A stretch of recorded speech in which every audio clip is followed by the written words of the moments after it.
Hi everybody, I'm RJ Wood. In the SCA, I'm Baron Rothbjorn Lothbroke, and I'm making a video about how to make mead.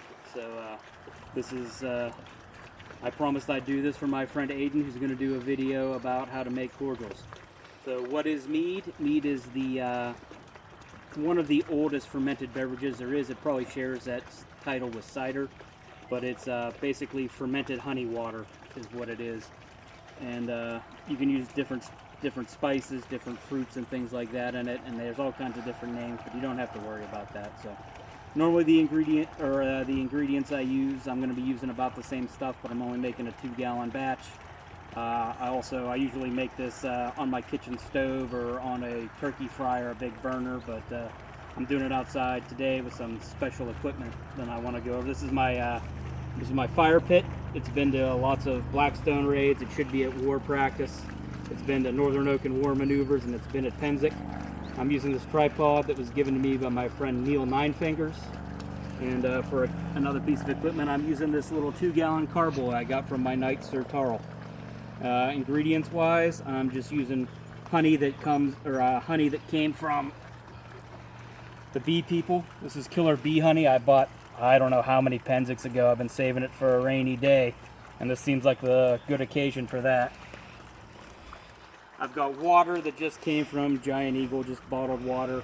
You can use tap water. You gotta boil it to make sure it's sanitized. But if you use your tap water, but my tap water is full of iron, I just like using bottled water. I'm using blueberries that were given to me by my friend Maywin the Badger. They were frozen, so I actually recommend freezing whatever fruit you're going to use. It breaks it down better. Otherwise, you have to juice it, but it does it automatically if you freeze it. I've also got some mandarin oranges in there that I bought for making old fashions while we were in quarantine, and I have more than I can use in old fashions, so that's why I added those. So to make it, I've got water boiling on the fire.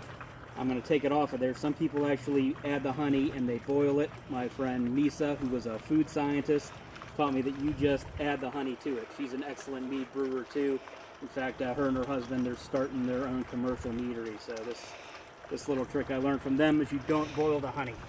But I still boil the water because having hot water makes the honey easier to dissolve. So taking the boiled water off the coals now. I just used about a gallon of water. I could have used a little less. You have to use I use 3 pounds of honey per gallon of mead I'm going to make. And you basically use half of that in gallons of water to dissolve the honey. It'll end up being like a really thick mix in there, and it'll end up diluted. But you need like a half or 1/3 of the amount of water you're going to use to dissolve the amount of honey you need.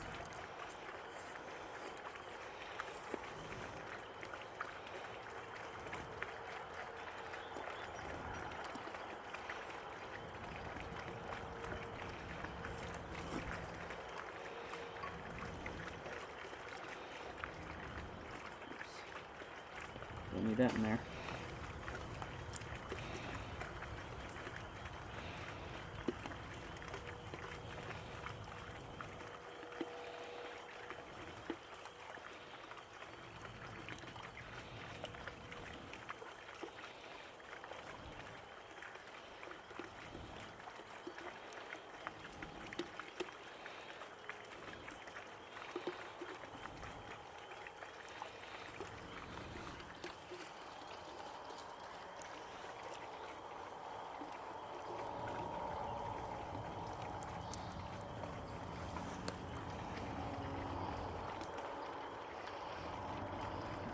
Stirring that to help it dissolve.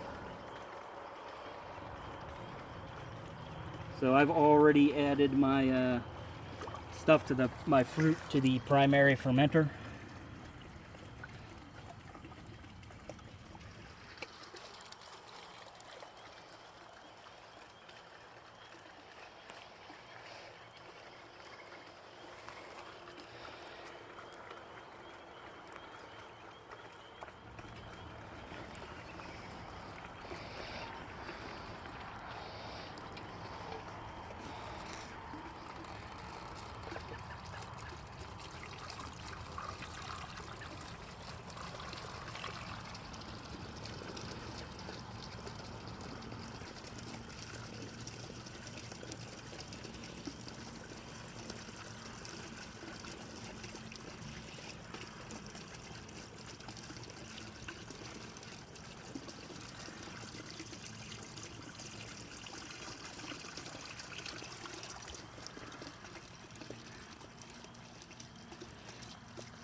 Going to top it off to make the complete 2 gallons with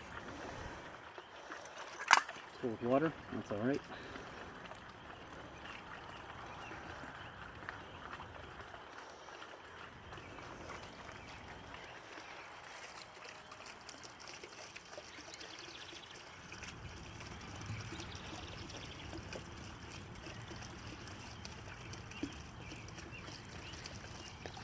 And you want it to come up right into the start of the neck of the bottle, so that's just about perfect.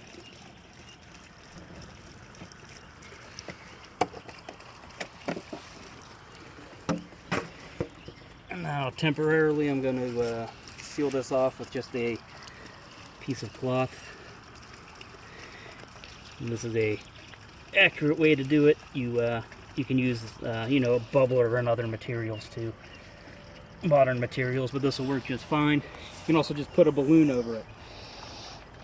So now this has to cool before you pitch the yeast, and whatever yeast you're using, just use the directions that are on the packet of yeast. There's too many different ways to do it for me to tell you how to do it, but if you want it to be very sweet and low alcohol, you use an ale yeast. If you want it to be very strong or very dry with a very strong alcohol, use like a champagne yeast or a wine yeast. And then your other option you have to figure out is, do you want it sparkling, because yeast makes natural carbonation. If you don't want that, you have to siphon it a bunch of times just to work it out. If you don't mind the carbonation being in there, you can just use your primary fermenter, which is what I normally do. I don't siphon it until it's time to bottle it. But you'll add the yeast, you'll seal it back up like this, letting the CO2 get out, and then in 2 months this is drinkable. I let it sit a little bit longer, and then I just bottle it in like beer bottles or champagne bottles or kegs. Yeah, like I said, if you don't use if you use a sparkling, you have to use that, otherwise it's going to explode if you put it in a regular wine bottle. You can even put it in pop bottles, but I can give you more information about that anytime. If you go to the Horse Piss Tavern or the Border Watch Facebook page, you can find a PDF where I talk about mead making. And, well, this Killer Hornet mead will be ready in 2 or 3 months when I see you all again. All right, bye.